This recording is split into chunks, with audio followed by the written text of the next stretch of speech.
Government of Gujarat और Shri Govind Guru university Godhra में राष्ट्रीय एकता शिविर में राष्ट्र के अलग अलग प्रांत से पधारे 100 शिविरार्थियों, सब शिविरार्थियों के साथ जो युवा का नेतृत्व कर रहे हैं सब प्रोग्राम ऑफिसर श्री हो, हमारे यूनिवर्सिटी के कुलपति श्री, रजिस्ट्रार श्री और यूनिवर्सिटी के program coordinator doctor Mayank Shah साहब और हमारी यूनिवर्सिटी के एनआईसी सदस्य के जो व्यवस्था कर रहे हैं वो doctor Bahadur Singh Goyal sir, Haresh Suthar sir. ये 7 दिन का जो यज्ञ कार्य में आप सब युवा नेतृत्व में उपस्थित है। मैं फिर से आप सबका यहाँ गुजरात में और श्री गोविंद गुरु यूनिवर्सिटी की तरफ से आप सबका हार्दिक स्वागत करता हूँ।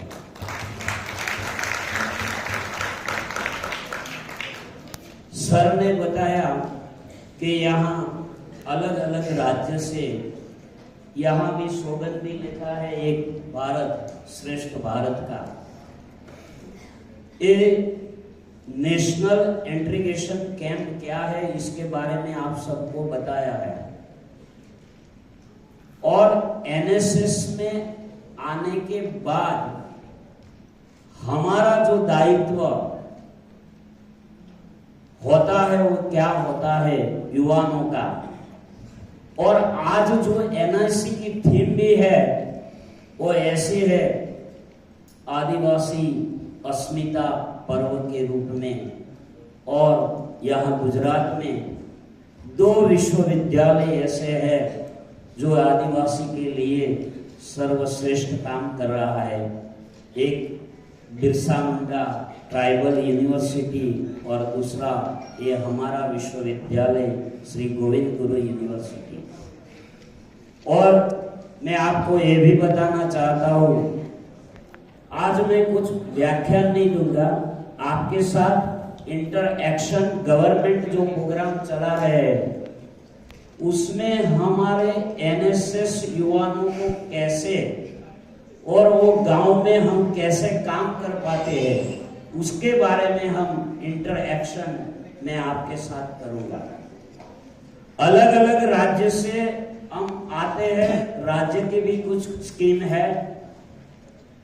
हमारे गुजरात में आपने सबने नाम सुना होगा, राष्ट्रपिता महात्मा गांधी के नाम से जुड़ा और एक विद्यालय गुजरात विद्यापीठ, उसमें पूरा ट्राइबल रिसर्च प्रोग्राम का एक डिपार्टमेंट अलग चल रहा है।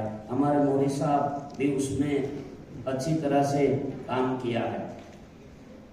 तो जो गवर्नमेंट आदिवासी ट्राइबल में कौन कौन सी स्कीम में युवा कैसे काम कर पाता है, हमारे युवाओं के पास कुछ ज्यादा शक्ति है। और अभी साहब ने छत्तीसगढ़ में की भाषा में बोला, राजस्थान की भाषा में, मैं अपने सौराष्ट्र प्रांत के भाषा में युवाओं के लिए बोलूंगा कि पत्थरों से टकराए उसे तूफान कहते हैं और तूफान से टकराए उसे युवान कहते हैं। हर मशाल के साथ युवा हर घर के जाएंगे और हमारे संविधान में और भारत के बंधारण में हमारे 2 प्रकार की स्कीम है।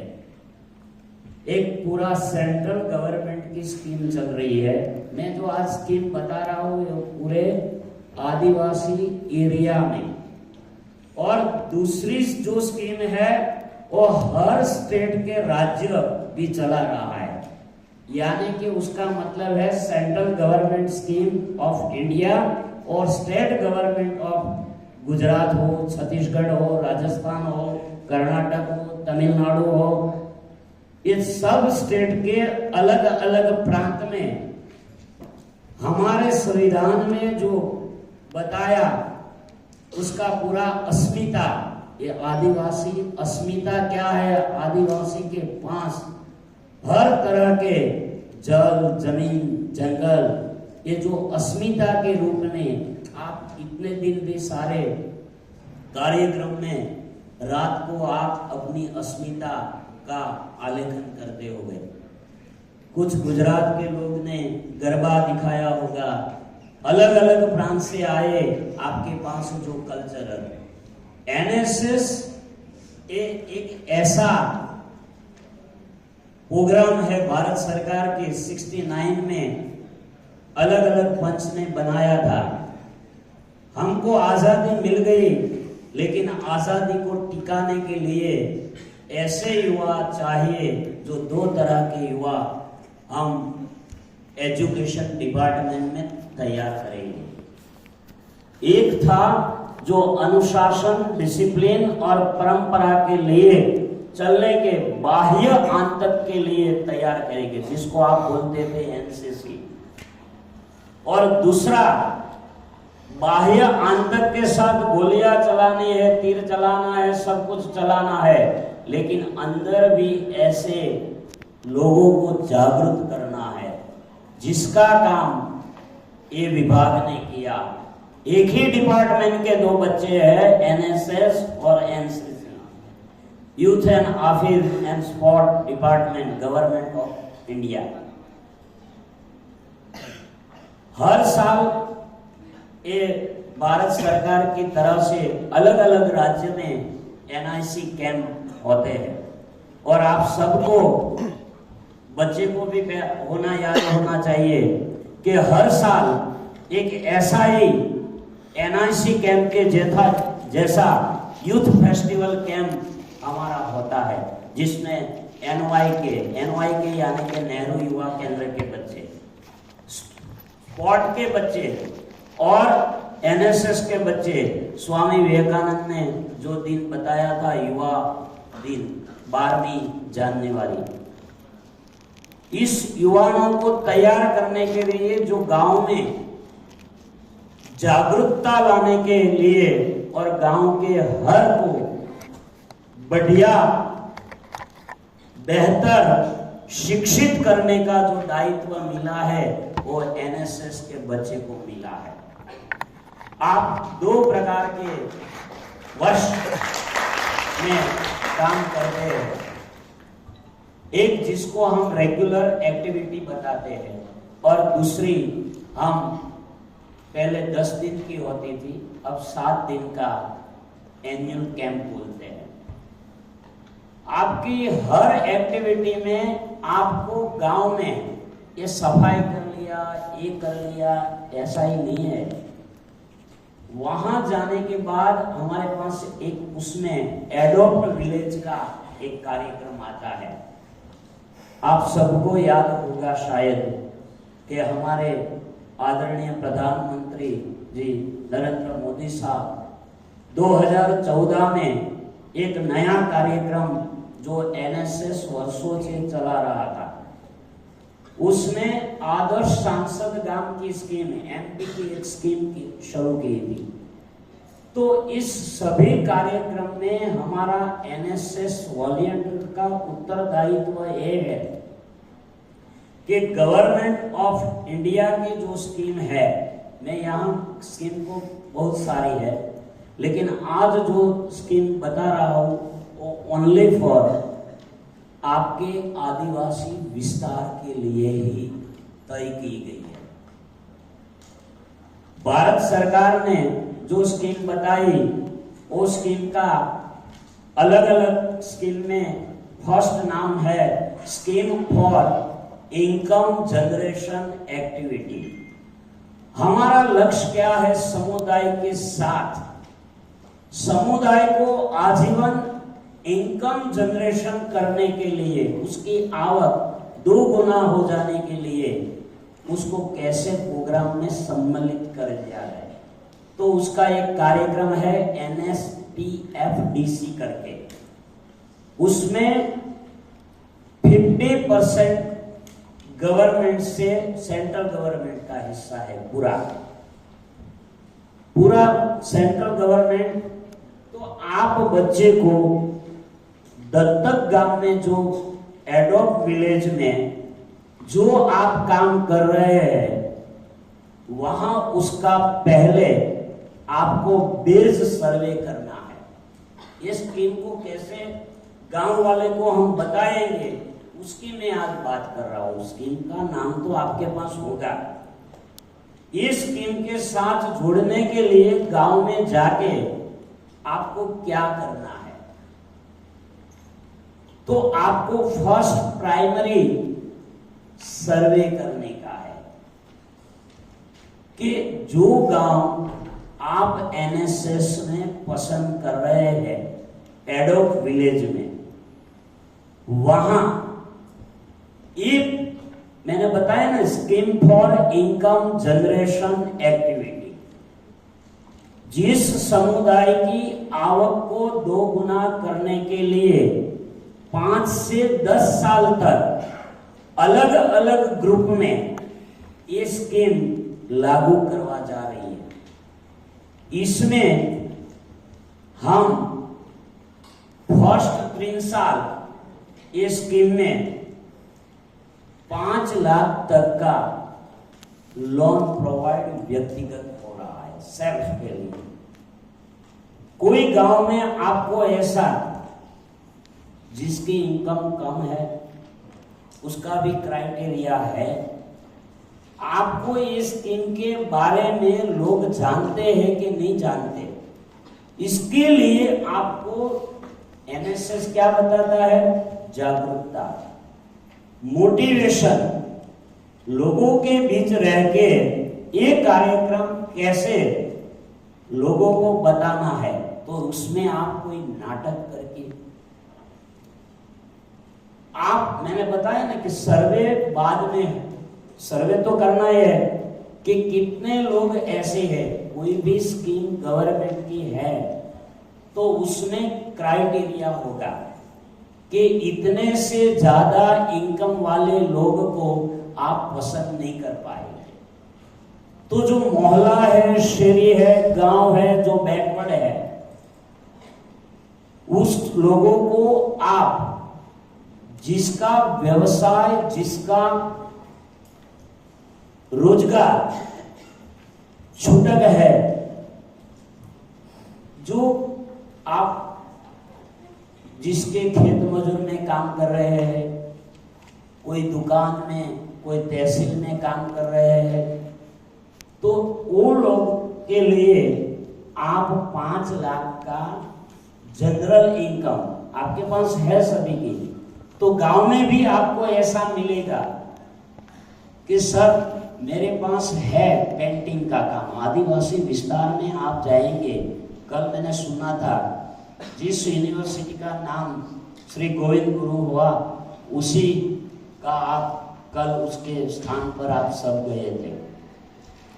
तो ये विस्तार में आपके एरिया में ये लोगों को आपको इनकम के लिए पेंटिंग है, सिलाई मशीन है, साधन टूल्स के लिए पर व्यक्ति को ये गवर्नमेंट ऑफ इंडिया से ये योगदान मिल रहा है।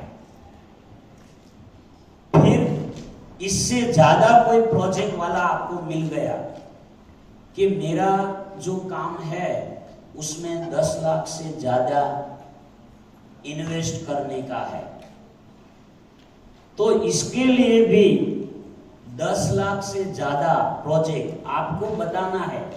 कि कोई बोला कि मेरे को पेंटिंग में उसका टूल्स लेने का है, तो उसके पास पहले आपको प्रोजेक्ट प्रपोजल बनवाने का है। प्रोजेक्ट प्रपोजल कहते हैं उसको।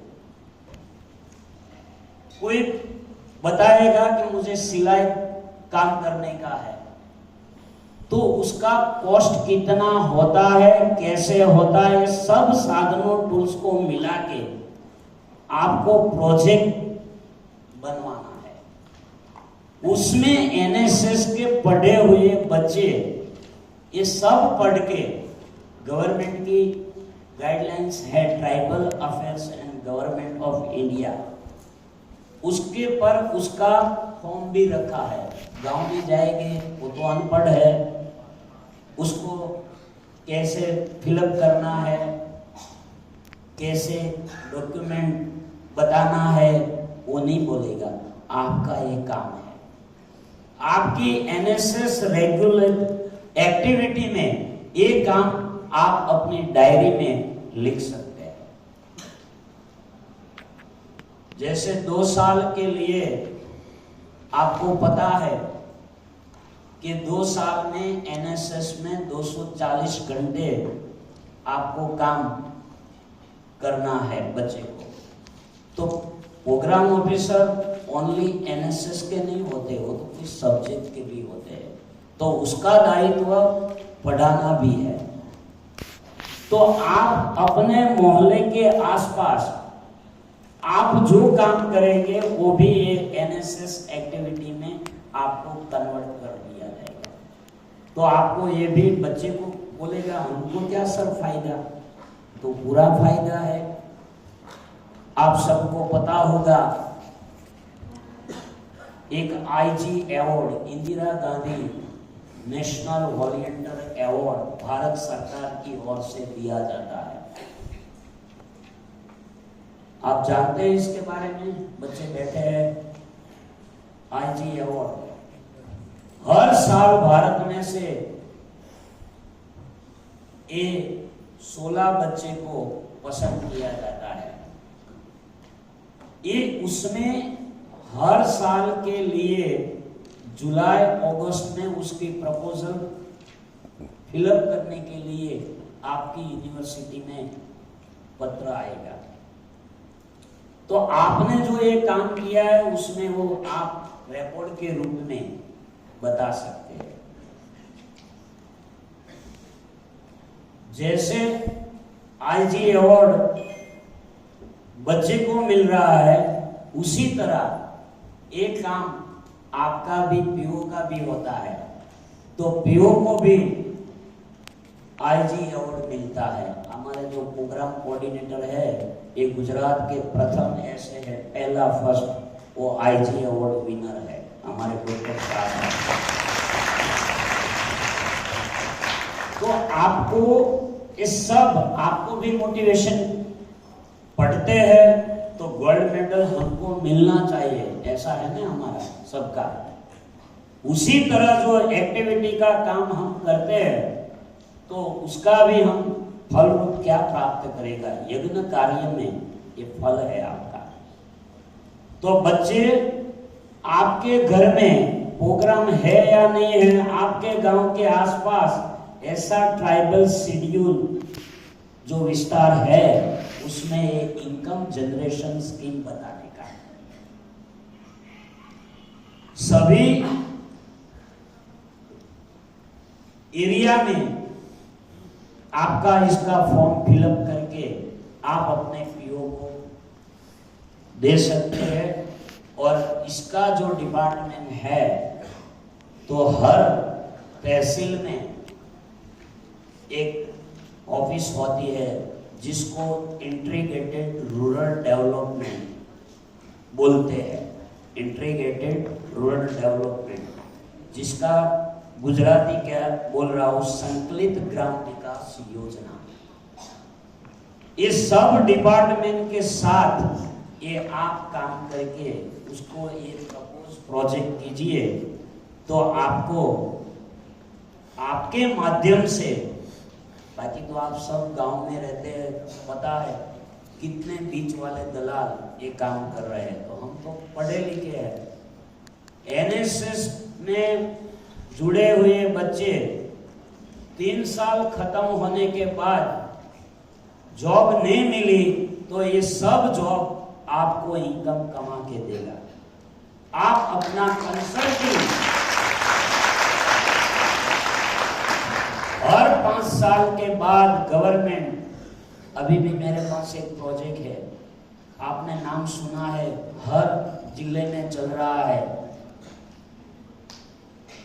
डीपीईपी का डिस्ट्रिक्ट प्राइमरी एजुकेशन प्रोग्राम, जिसको हम बोलते हैं सर्व को पढ़ाए सर्व आप पढ़ाएंगे, सर्व शिक्षा अभियान, उसका हर NCERT national council research centre हर स्टेट में ये प्रोजेक्ट दिया है। तो उसमें ये बच्चे आपके साथ काम करेंगे।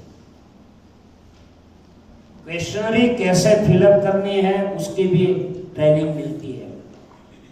3 साल पढ़ लिया तो बोलेंगे कुछ नौकरी नहीं है, ये सब के लिए इन्वेस्टिगेटर काम करने के लिए ये आपको जॉब देगा। एनएसएस जैसा ये एनएसएस नेशनल सर्विस स्कीम है, उसी तरह आपको ये भी पता होना चाहिए एनएसएस डिपार्टमेंट भी है, जैसे उसको बोलते हैं नेशनल सैंपल सर्वे।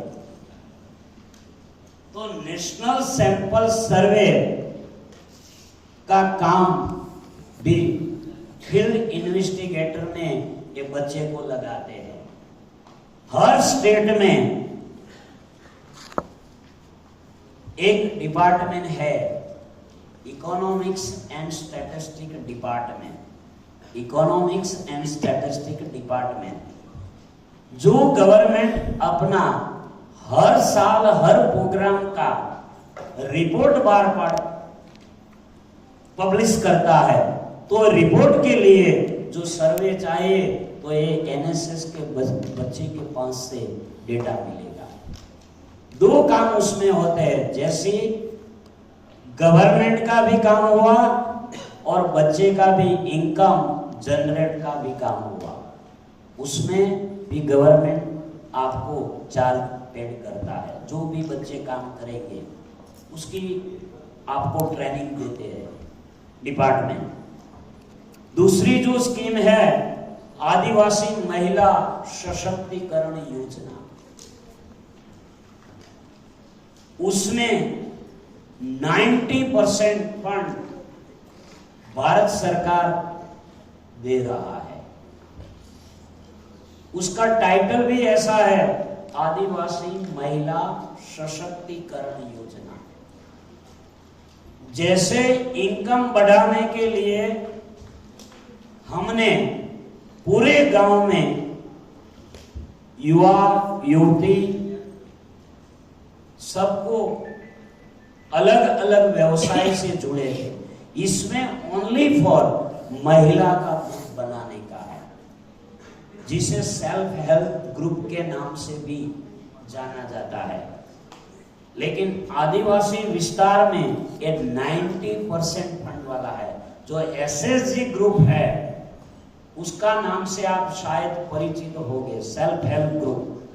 उसमें जो स्टेट चला रहा है वो 75% वाला चला रहा है।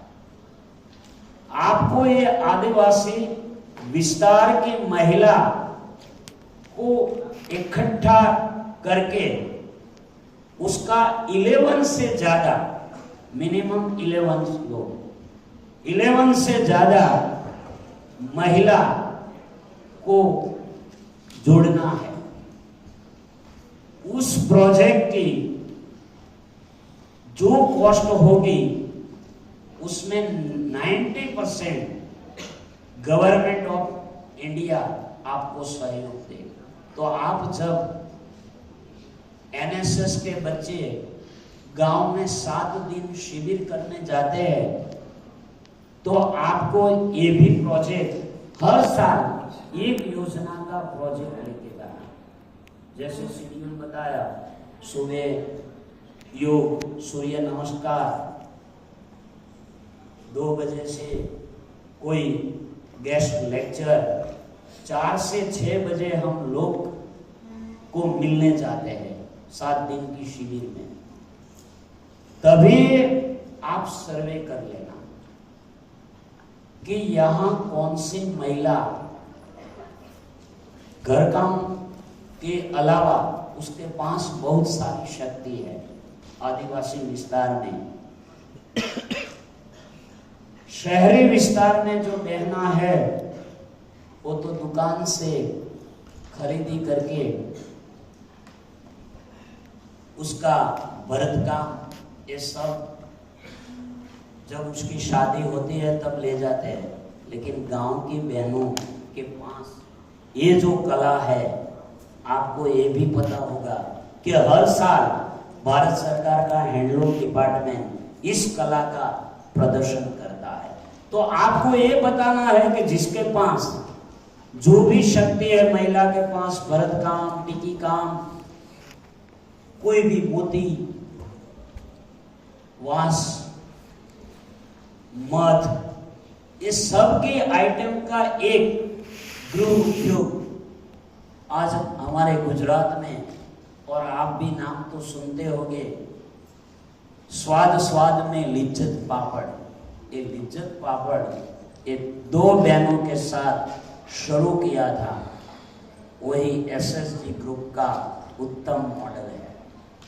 दो बहन के साथ, दो विधवा बहनों ने इस कार्य में काम किया।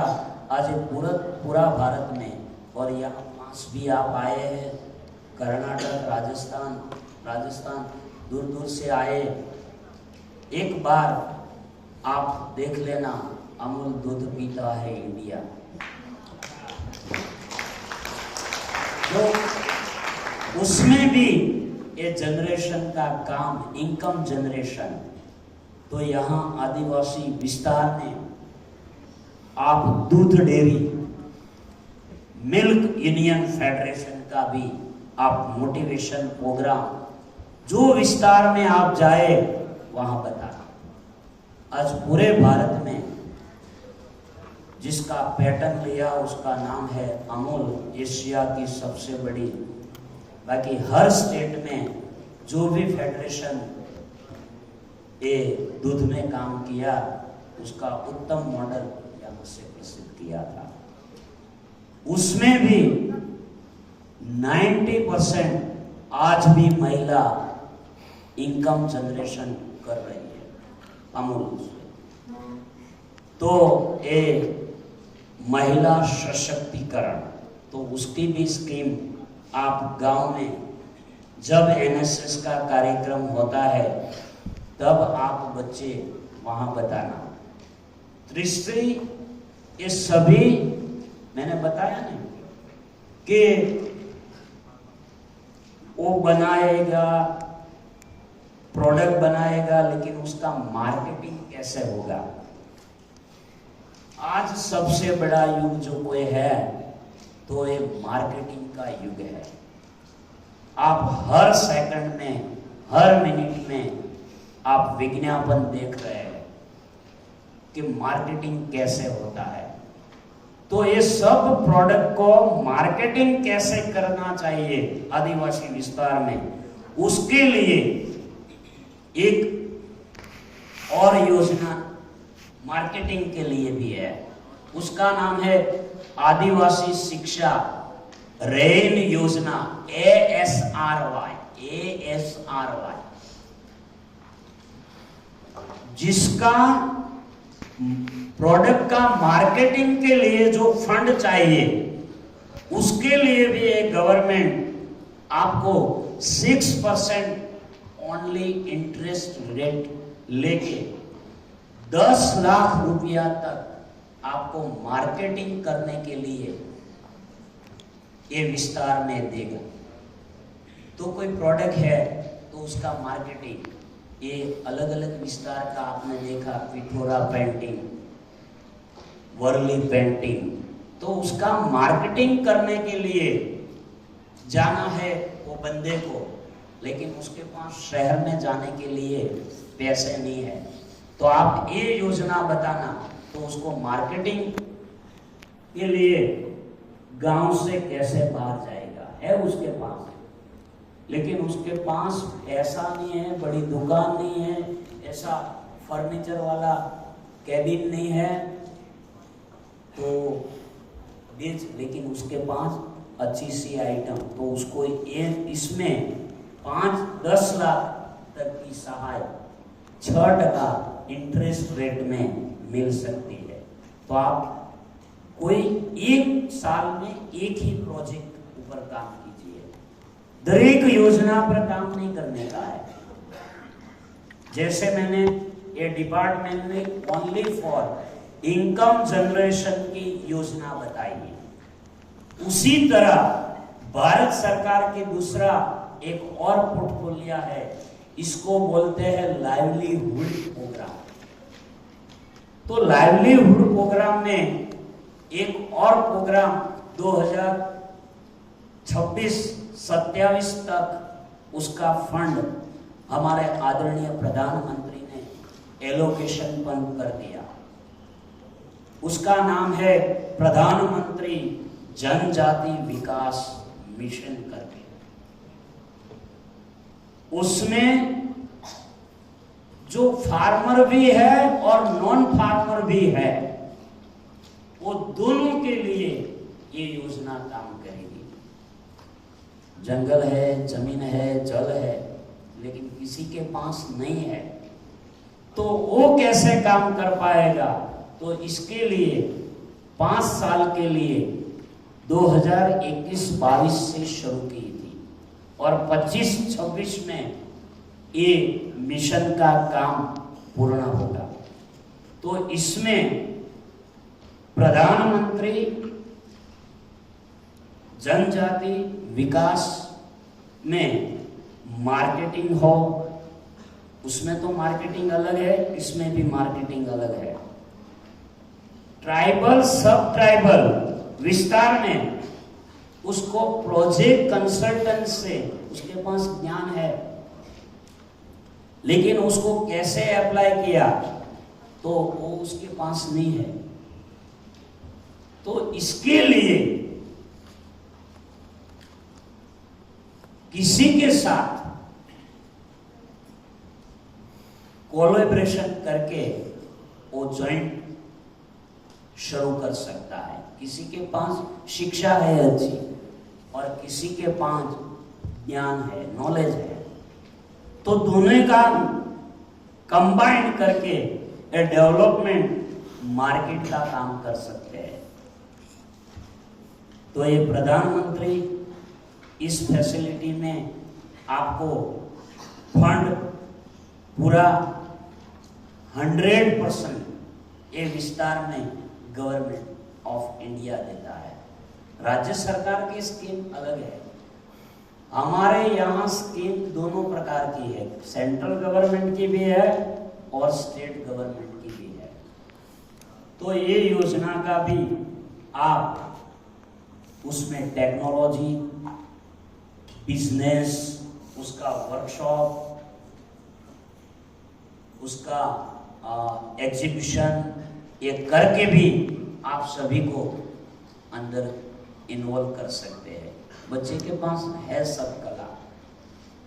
आप भी अपने एनएसएस यूनिट में आपके पास भी ऐसी कोई कला है तो बताया मैं, बहनों के पास कोई पेंटिंग का सारा है तो उसका सेल्फ हेल्प ग्रुप बनाए, बना के उसको अलग डिवीजन में उसको रजिस्टर करना है। रजिस्टर के बिना कोई नहीं देगा, तो उसमें भी आप काम कर सकते हैं। फिर हमारे यहाँ तीसरा जो एक प्रोग्राम, ये लाइवलीहुड में जल, जमीन, जंगल सब आ जाते हैं। इसका मेन ऑब्जेक्टिव वही है कि सोशो इकोनॉमिक्स डेवलप करना है। जो ट्राइबल विस्तार है उसका सोशल और इकोनॉमिकल दोनों की तरह से उसका डेवलप करना है। तीसरा, शिक्षा के लिए कार्यक्रम चला रहा है ट्राइबल विस्तार में, जिस नाम से आप सब परिचित होंगे, Eklavya model residential school. Eklavya model residential school हमारा जो आर्टिकल है 275 वाला, उसके 1 ने ये दिया था। आज हमारे वहाँ 2023 में 462 न्यू स्कूल ओपन होने की घोषणा कर दी है, जिसको बोलते हैं एकलव्य मॉडल रेसिडेंसी, उसमें जो आदिवासी विस्तार के बच्चे उसके फादर और मदर ऐसे काम कर रहे हैं, लेकिन उसको रहने के लिए शहर में नहीं है, तो ये विस्तार में ये पूरा रेसिडेंशियल स्कूल के मॉडल से आपको पूरी हर साल इसमें आपको सब फ्री ऑफ मिलेगा।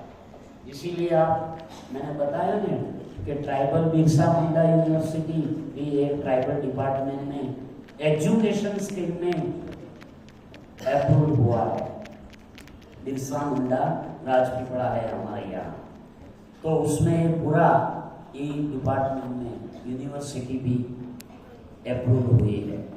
जो हमारी ज़्यादा से ज़्यादा यूनिवर्सिटी जैसे गुजरात विद्यापीठ सेंट्रल गवर्नमेंट में आती है, और बाकी की हम सब ये यूनिवर्सिटी स्टेट गवर्नमेंट में आती है, उसी तरह वो शिक्षा विभाग में नहीं, आदिजाति विकास विभाग में आती है ये यूनिवर्सिटी। तो आपके एरिया में जो ये भी मॉडल बच्चे को बैठाना है कि स्कूल जिसका एक ही उद्देश्य है, जो हमारे यहाँ ड्रॉप आउट रेशियो बढ़ रहा है, ड्रॉप आउट को घटाने, इसीलिए ये विस्तार में जैसे आपने अभी सुना है और आप सब पढ़ रहे हैं, न्यू एजुकेशन पॉलिसी 2020, तो उसमें यही है स्किल कैसे बच्चे को बढ़ा सकते हैं।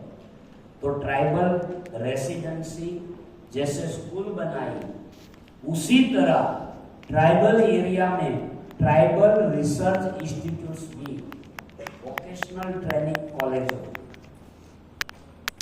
वो भी चल रही है। जब अभी बिरसा मुंडा यूनिवर्सिटी जो जहाँ चल रही है, उसका एक्चुअली वोकेशनल ट्रेनिंग इंस्टीट्यूट्स का ही वो बिल्डिंग है। तो सभी विस्तार में ये हम अप्रोच कर सकते हैं। तो आप उसका भी, अभी तक 27 ट्राइबल रिसर्च इंस्टीट्यूट्स भारत सरकार के चल रहे हैं, पूरे भारत में 27। तो आपको भी ये ट्राइबल विस्तार के आज अभी भी हमें आज़ादी का 75 आज़ादी का अमृत महोत्सव अभी खत्म किया, तो भी इस जनजाति को अभी तक जो पूरा सम्मान के लिए भारत सरकार की इतनी सारी और स्कीम है, और दूसरी एक स्कीम है जो बच्चे पढ़ते हैं उसको डायरेक्ट बेनिफिशियरी स्कीम कहते हैं, जो हर scholarship, pre matric scholarship, post matric scholarship और national fellowship scheme for higher education.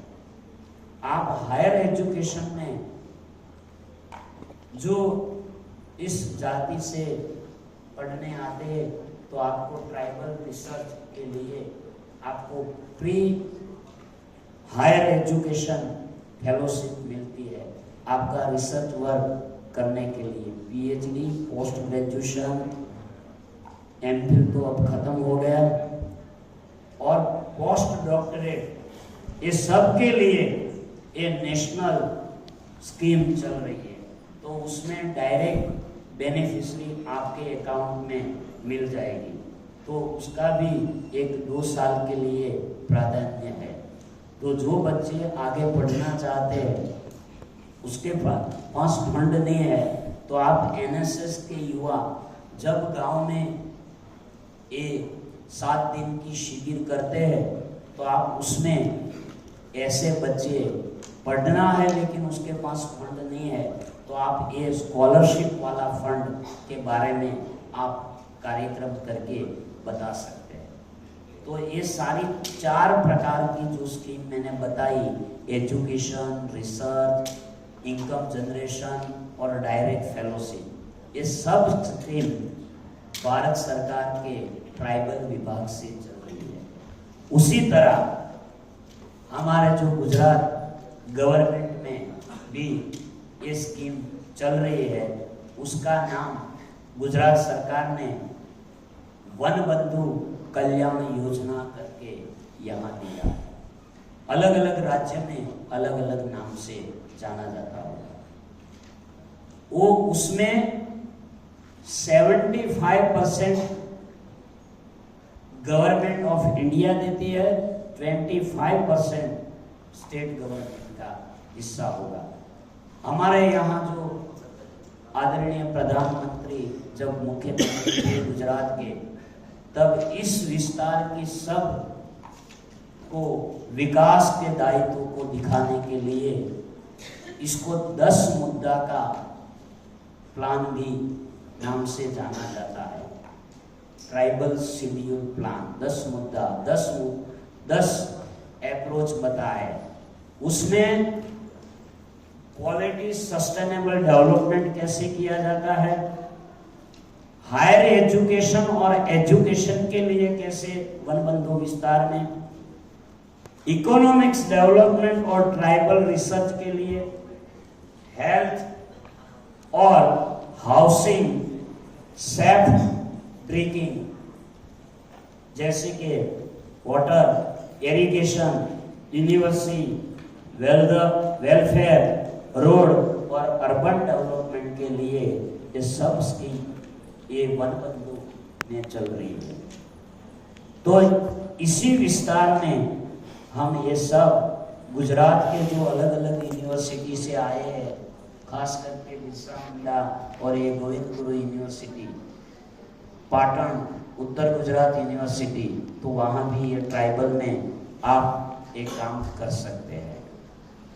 आपको कोई इस स्कीम में और जानना है तो आप क्वेश्चन मुझे कर सकते हैं। मैंने बताया ना कि आपके साथ इस स्कीम के बारे में बताऊं, आपको काम कैसे करना है। मैंने बताया कि सब स्कीम का जो अप्रूवल करना है तो आपको पहले प्राइमरी उसका सर्वे गांव का करना पड़ेगा।